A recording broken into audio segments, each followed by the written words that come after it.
One moment, he's a quiet teenager in seat 3A. The next, he's the reason $1.7 billion is frozen overnight. What did he say? Who did he call? And how did a flight crew's decision backfire on the entire aviation industry? It started like any other flight. Gate 23A. JFK International Airport. The afternoon rush of rolling suitcases and polite smiles. Noah Sterling, a 16-year-old with tousled hair, a navy hoodie, and the quiet confidence of someone twice his age, boarded Flight 417 to San Francisco. He made his way to Seat 3A, a spacious first-class window seat he booked months in advance with his own account.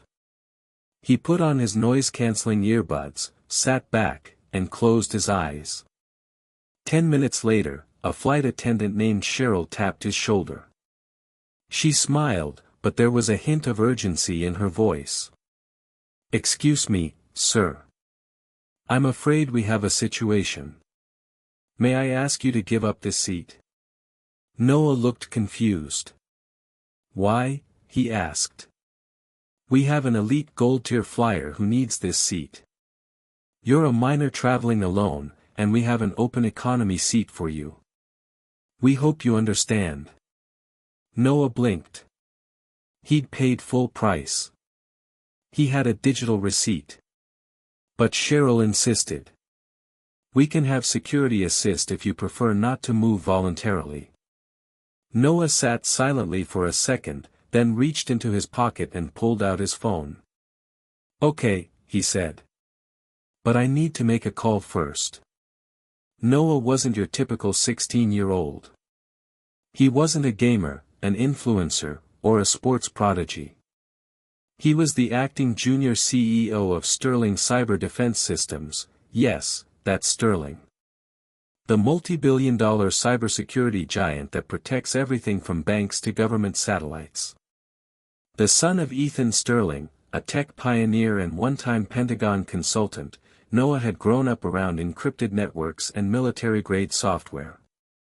But unlike his father, Noah had a deep belief in ethics, transparency, and digital justice. By age 14, he had already developed his own threat detection algorithm. By 15, he negotiated his first contract with a Fortune 500 firm. And by 16, he had authorization to trigger internal investigations within the company's corporate partners, like this very airline. Back on Flight 417, Noah dialed a secure line marked Sterling Legal Response. It rang once. Twice. A calm voice answered, "Sterling Priority, this is Geneva. Activate Compliance Protocol. Airline Partner Code, AVX 42. Tier 1 Violation in Process. Document and Alert Systems Team. Timestamp, now." Geneva didn't hesitate. Confirmed. Engaging Legal Core. Noah hung up. Then he looked at Cheryl and said one thing, "You should let me keep this seat." But it was too late. The wheels of Sterling's legal machinery had already begun to turn. Inside Sterling HQ, alarms lit up across the compliance war room. Monitors turned red. Transactional gateways to the airline's operations, previously trusted via an integration agreement, were instantly locked. $1.7 billion in active contracts, including government travel logistics and private sector insurance policies, were put under automated legal hold. An executive in the airline's New York office received a ping, "Sterling Compliance Lockdown. AVX 42 Violation. Immediate review required." Panic spread like a virus. Within 20 minutes, the airline's top brass were scrambling to contact their own legal teams, the FAA, and even the Department of Transportation. Noah. He hadn't moved. He was still seated in 3A, watching the in-flight safety demo. By the time Flight 417 landed in San Francisco, it wasn't just a delay passengers were complaining about, it was an international headline. Major networks were already running segments titled, "Teen Exec Triggers $1.7 Billion Lockdown Mid-Flight." A swarm of reporters and camera crews greeted passengers at the gate. But Noah walked calmly through, his hoodie up, flanked by two sterling security advisors who had arrived preemptively. That night, the airline's CEO released a video statement. "We deeply regret the incident involving Mr. Sterling. A full internal investigation is underway. We are committed to honoring all customer agreements moving forward." But the damage had been done. Public trust in the airline plummeted. Stocks dropped 11% in 24 hours. What started as a viral story soon became a cultural movement. TikTok creators reenacted the scene. YouTubers dissected the compliance codes. Legal experts praised Noah's cool-headed protocol use, calling it the cleanest executive-level response to a civil violation in airline history.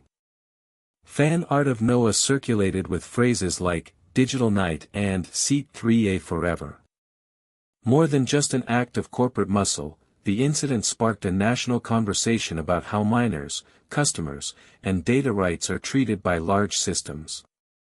At Sterling Cyber Defense, the executive board released a rare internal letter, later leaked, praising Noah's restraint and integrity. A line from the letter read, "In a world of power and pressure, he chose protocol over pride. That is the Sterling way." Noah was officially granted Level 4 command rights, typically reserved for senior leadership, and Sterling announced a new ethical tech division, led by Noah himself. Its mission, protecting digital rights in the physical world. In an effort to regain its image, the airline launched a $50 million initiative to train flight attendants in customer ethics and digital conduct. But for many, it was too little, too late. Whistleblowers came forward. Stories surfaced of other young travelers mistreated or downgraded. Sterling's legal team offered assistance to several. The airline's former head of operations was quietly let go. The gold-tier passenger. Anonymous to this day. In an effort to regain its image, the airline launched a $50 million initiative to train flight attendants in customer ethics and digital conduct. But for many, it was too little, too late. Whistleblowers came forward. Stories surfaced of other young travelers mistreated or downgraded. Sterling's legal team offered assistance to several. The airline's former head of operations was quietly let go. The gold-tier passenger. Anonymous to this day. Today, Flight 417 Seat 3A is never booked. A small placard reads, "Reserved, in memory of protocol." The airline quietly donated millions to cybersecurity education. Sterling's new division is already rewriting how digital ethics are applied globally. And Noah? He's still 16. Still quiet. Still flying, but always in Seat 3A.